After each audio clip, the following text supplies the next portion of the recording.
जीवन एक मंच है, इस पर नाटक के सभी पात्र अपनी अपनी भूमिका निभाते हैं और चले जाते हैं।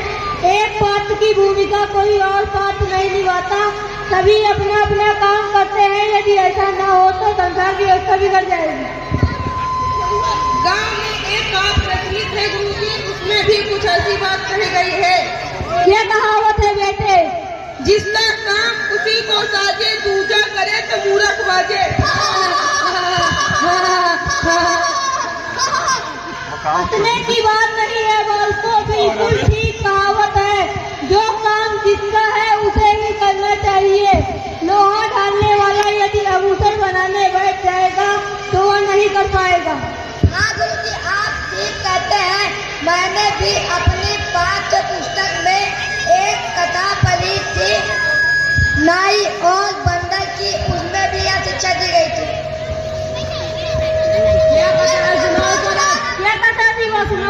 गुरुजी कहते हैं कि किसी गांव में एक नाई घाट पर बैठा हुआ एक व्यक्ति की हजामत बना रहा था। पास में ही एक पीपल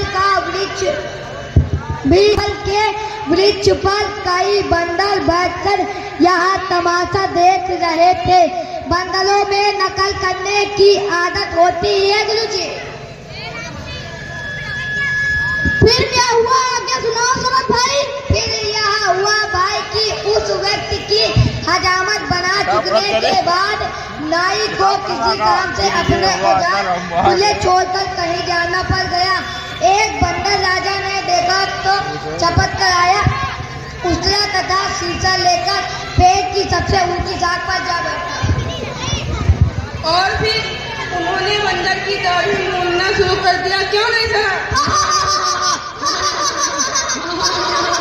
नहीं, उसने एक हाथ में शीशा दिया और दूसरे हाथ में उस्तरा और लगा अपनी सेव बनाने। नाई आया तो देखा उस्तरा तथा शीशा गायब। पीपल के वृक्ष पर दृष्टि गई तो बंदर अपना रुझान चेहरे लिए फुदक रहा था, कभी इस डाल पर तो कभी उस डाल पर। इसीलिए तो कहा गया साथियों, जिसका काम उसी को साजे और करे तो मूर्ख बने। तरन बंदर का चेहरा ही लहूलुहान हो पाया, कुछ बड़ा ही नहीं हुआ। राजा के एक सेवक को तो कड़ी सजा भुगतनी पड़ी, कारण कि उसने अपना काम छोड़कर दूसरे काम में अपना पाँव फंसा दिया था। बताइए गुरुजी, क्या हुआ था ऐसा? जानना चाहते हो चलो तुम्हें दिखाते हैं। चलिए गुरुजी। अब अपने सिंहासन पर बैठे हुए हैं, उनका दरबार लगा हुआ है। राजा साहब अपने दरबार में आ रहे हैं। महाराज की जय हो, महाराज की जय हो। जय हो।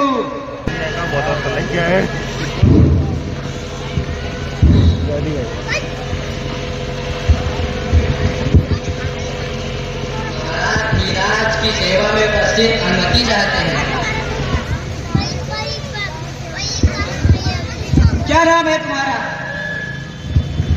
जनाब मेरा सोनू नाम है। वो तुम्हारे साथ सज्जन है, इनका क्या नाम है? जनाब इनका मोनू नाम है। कहाँ से आए हो तुम? जनाब हम परदेसी हैं, नौकरी की खोज में आए। उनका ख्याल रखना, हम अभी महाराज से आगे लेके आ रहे हैं। ठीक है।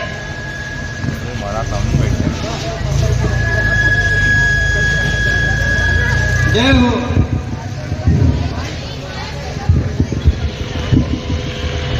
महाराज की जय हो। जय हो। महाराज दो व्यक्ति आए हैं, आपसे मिलना चाहते हैं। भेज दो उन्हें, अंदर आने दो। जी महाराज।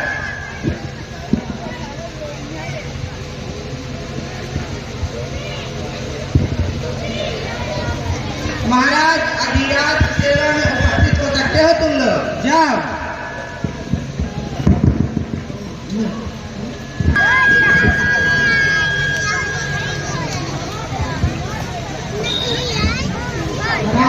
जय हो। महाराज की जय हो। जय हो।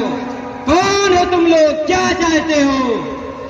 जनाब मेरा नाम सोनू है, मैं नौकरी की खोज में आया हूँ। क्या काम कर सकते हो तुम? जो आप चाहे सरकार। सरकारी खजाने का कोषाध्यक्ष बन सकते हो तुम? नहीं महाराज, हम पढ़े लिखे नहीं हैं। थल सेना का कमांडर बनना पसंद करोगे तुम? नहीं महाराज, हमें इतनी योग्यता नहीं है। तो फिर तुम्हें दूसरे देश में दूत बनाकर भेज दिया जाए तो कैसा रहेगा? महाराज गलती हो गई, क्षमा करो। बंदर क्या जाने अदरक का स्वाद। हमें तो कोई और ही सेवा दीजिए महाराज। अच्छा, तो फिर तुम में से एक को शिक्षा मंत्रालय का वरिष्ठ मंत्री बना दिया जाए। बोलो, ठीक रहेगा ना? नहीं सरकार, हमें तो हमारी योग्यता के अनुसार ही सेवा का अवसर दिया। तुमने ऐसा क्या कहा था कि जो सेवा तुम्हें सौंपी जाएगी निष्ठा के साथ तुम उसे पूरा करोगे, तो तुम स्वीकार क्यों नहीं कर रहे हो? क्यों? महाराज गलती हो गई, क्षमा करो। हाँ, इससे पहले क्या करते थे? महाराज मैं अपने गांव में एक चौकीदार था। सारे लोग सो जाते तो गांव में पहरा देता था और चोरों के बारे में जानकारी रखता था। और तुम क्या काम करते थे यहाँ से पहले तक? मैं सरकार गांव में एक भूस्वामी के यहाँ द्वारपाल था। रात भर खड़ा पहरा देता था। उसकी चौखट पर जरा भी कोई हाथ होती, चोर या किसी व्यक्ति के भूस्वामी को जगाता, खतरा सामने आने से पहले ही सब कुछ सचेत कर देता। लेकिन तुमने अपनी अपनी नौकरियां छोड़ी क्यों? निष्ठावान सेवकों को कोई नौकरी तो स्वयं नहीं निकालता है। तुम दोनों को नौकरी से निकालने का क्या कारण रहा? महाराज गांव में रहते रहते बहुत समय हो गया था। जी चाहता था किसी और देश में जाकर नौकरी की खोज करूं। प्रदेश जाकर सफल होने के लिए कौन सा गुण होने चाहिए आदमी में? मेहनती और ईमानदार होना चाहिए आदमी को। नहीं, मात्र इतने से काम नहीं चलता मूर्खो। मेहनत और ईमानदारी तो आदमी का काम मिलने पर ही देख सकता है। शास्त्रों में लिखा है कि प्रदेश जाने वाले ये तो किसी कला में दक्ष दे रहे हैं अथवा उनके पास पर्याप्त धन हो। यदि उनके पास दोनों में से कुछ नहीं है तो कम से कम इतना सुंदर हो कि आप ही आपकी ओर आकर्षित हो। तो इनमें से कौन सा गुण है आप में? गुण तो कोई नहीं है सरकार, पर हम तो आपकी सेवा में आ ही गए। आप चाहे धूप दीजिए, अच्छा हम जाएंगे नहीं यहाँ से। ठीक, तुम्हें वही काम दिया जाएगा जो तुम आप तक के करते आए हो।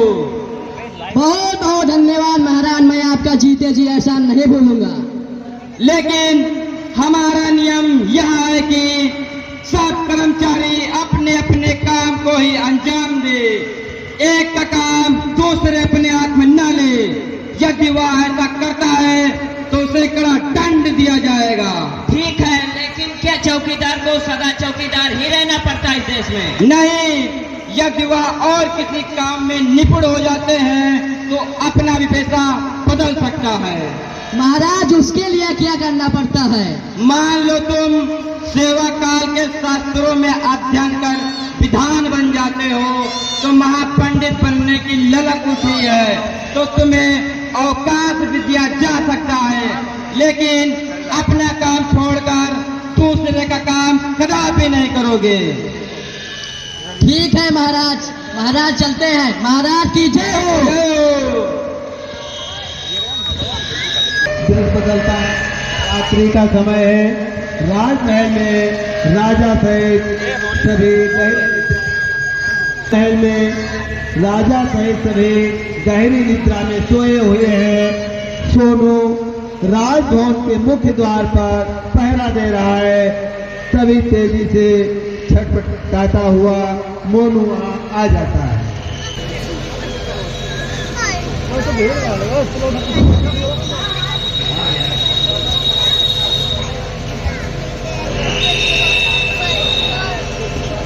क्यों भाई मोनू राजधानी पर गश्त लगाने नहीं गए? क्यों? कई चक्कर लगा चुका हूँ, सभी जगह अमन चैन है, कहीं कोई गड़बड़ी नहीं दिखाई दी मुझे। अगर कोई गड़बड़ हो गई तो? नहीं, कोई गड़बड़ी नहीं दिखाई दी मुझे। नगर में महाराज का इतना दबदबा है कि पत्ता भी काम नहीं पड़ पाता है। मगर तुम्हें तो अपनी ड्यूटी पर तैनात होना चाहिए था मोनू। किसी को कुछ पता नहीं चलेगा, राजा खबर सुना हुआ है और सारे दरबारी भी। अच्छा, जब तुम आ ही गए हो तो ऐसा करो, मेरे स्थान पे पहरा होने से पहले वापस लौट आऊंगा। ठीक है, तुम जाओ। और सब लोग सुनो, मेरे महाराज धीरा सो रहे हैं, अगर कोई ने शोर शराबा किया तो उसका सर कलम कर दिया जाएगा। सुनो, अगर गाड़ी कोई मिलेगा तो हम चले जाएंगे।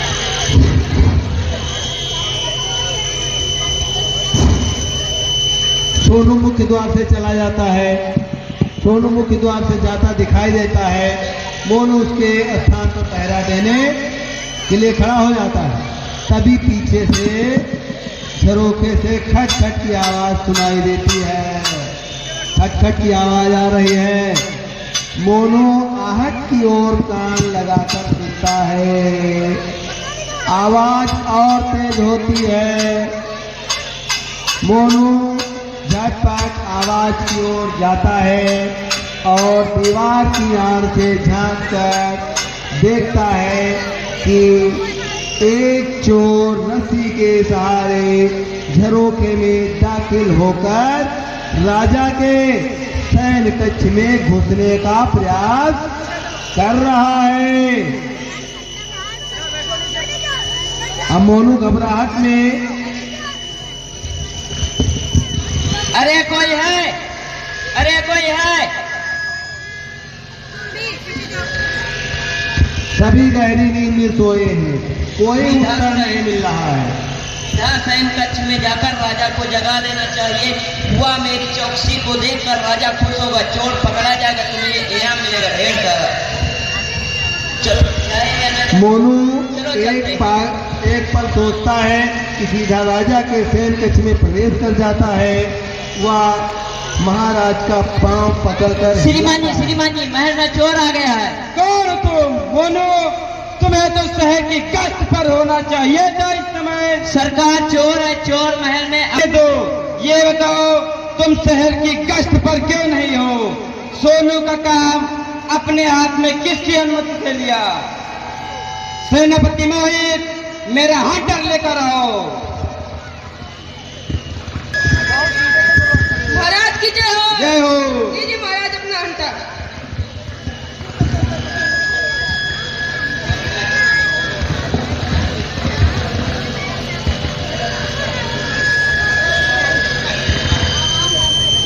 सरकार मुझे माफ कर दीजिए, सरकार मुझे माफ कर दीजिए, सरकार मुझे माफ कर दीजिए। अपने कर्तव्य का न पालन करते हुए तुम्हें आजीवन कारावास की सजा दी जाती है। सैन को ले जाओ इनको यहाँ से। जी महाराज।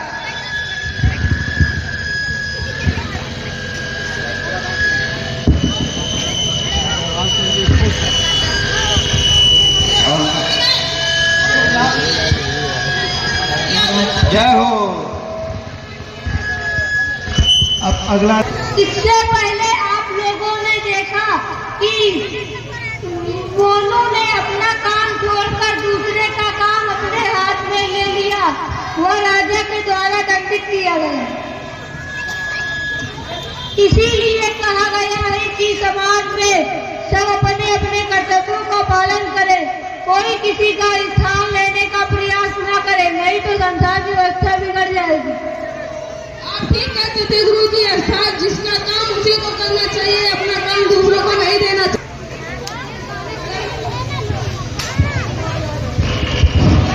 ये सत्य है कि जो आपके ऊपर जिम्मेदारी है उसी जिम्मेदारी को निभाएं।